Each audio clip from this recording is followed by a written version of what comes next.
I am not exaggerating when I say Naomi in Fashion at the Victoria and Albert Museum was one of my favourite all-time fashion exhibitions ever. I loved it so much, I actually went once a month from when it opened on the 22nd of June through to when it closed on the 6th of April. And as I'm a member of the V&A as well, I used to drag my friends with me, and I even went on my own a couple of times.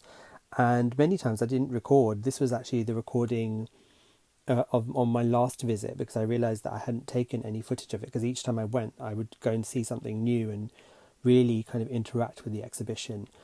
What I really liked about it was that it really felt like it was Naomi's voice was there and Naomi's touch was throughout it. Not that I know her as a person or anything like that, but when I was reading the interpretations, I could hear them in her voice, and it was just incredible to see. She's worked with absolutely everyone in the fashion industry.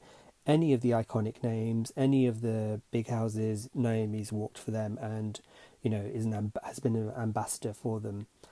And I also bought a lot of merch from this exhibition as well. So I ended up buying the T-shirt and the key ring and also the catalogue, which was really, really amazing to see everything kind of like all in one place.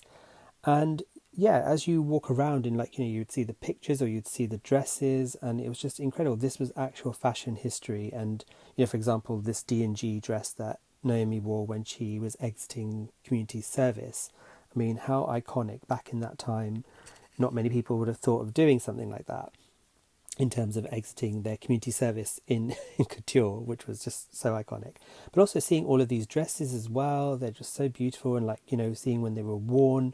And what I liked about this, because as a frequent visitor to the exhibition, that some of the stuff was swapped out and it kept it fresh and kind of really interesting.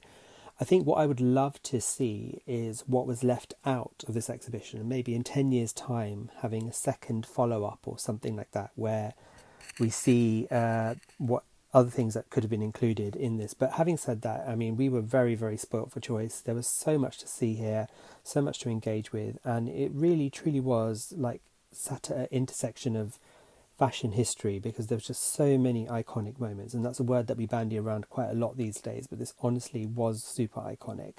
So congratulations, Naomi. This was like a really, really good exhibition, and to the V&A as well. And like I said, it was up there with the best, and I truly hope we get a sequel in 10 years' time.